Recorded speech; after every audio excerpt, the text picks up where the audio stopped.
Okay, so we are going to start learning about solving radical equations.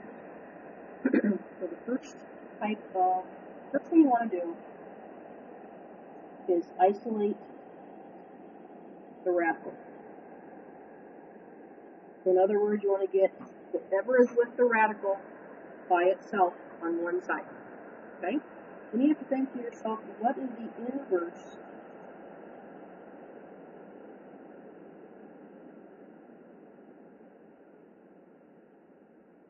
of square rooting? Okay, so what undoes square rooting? And the answer would be squaring. Okay, so squaring undoes square rooting. So our first example, we have the square root of x equals 16. So the term with the square root is already by itself. So once I get that by itself, then I'm going to get rid of the square root by squaring both sides. So squaring and square rooting undo each other. So x equals whatever 16 squared is. Excuse me.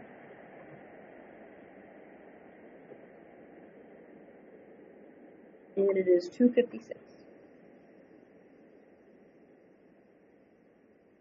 Okay, so if I check it, I have the square root of 256 equals 16. So going back to the original question, square root of 256 is 16.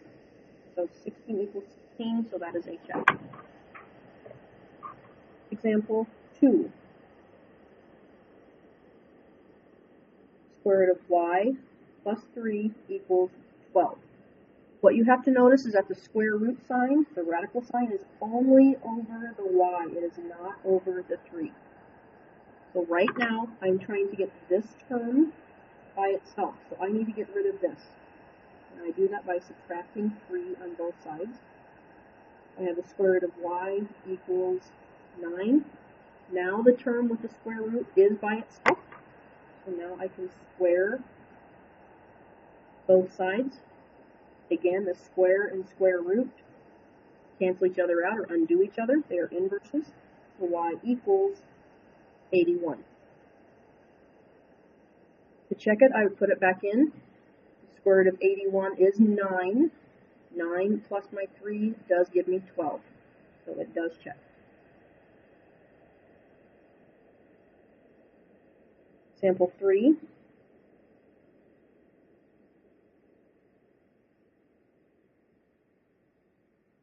Okay, so here you need to pay attention again where the square root is. And the 2x and the negative 5 are all underneath the square root.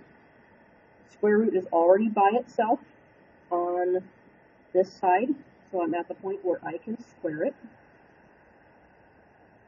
So once I square it, I'm left with 2x minus 5 on the left side of the equation equals 169. Add 5 to both sides. I get 2x equals 174. And so 174 divided by 2 gives me 87. So again, to check it, I would plug this back in. So 2 times my 87 gives me 174 minus the 5 gives me 169. So I have the square root of 169 equals 13. And if the 13 equals 13, so again, it checks.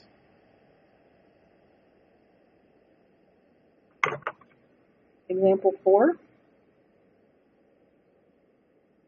Negative 4 minus square root of 8x plus 1 equals negative 9.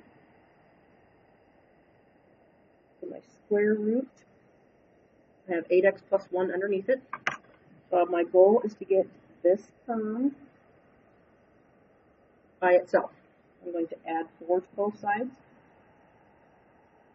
I'm left with negative square root of 8x plus 1 equals negative 9 plus 4 gives me a negative 5. I cannot square this yet. because I still have this here, which means it's an understood -1. So I'm going to divide both sides by a -1. Left with the square root of 8x plus 1 equals now a +5.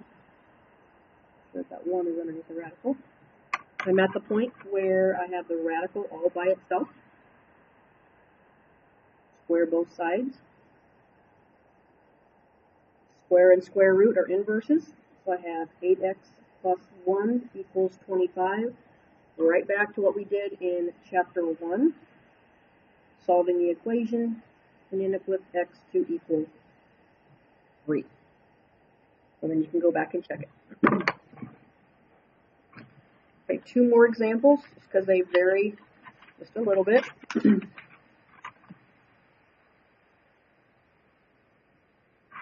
Example 5.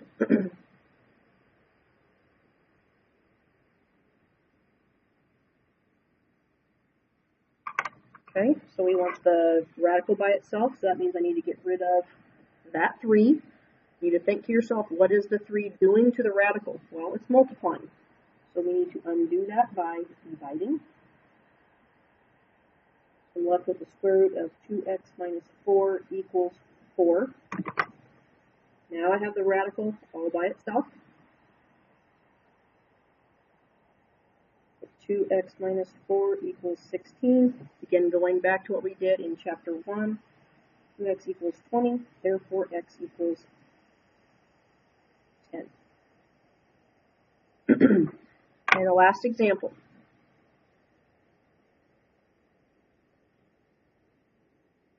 I have 10 equal to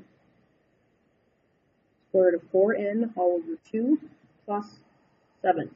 Again, pay attention. Notice this 2 is not under the radical. Just the square root of 4n. The 4n is the only thing under the radical. So I need to get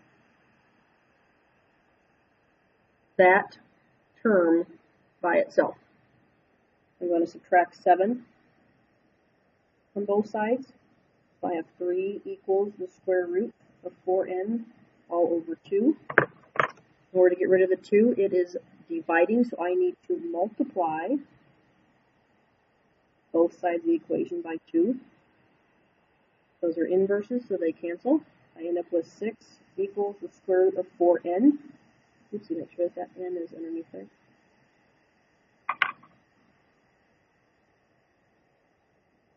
Square both sides. End up with 36 equals 4n.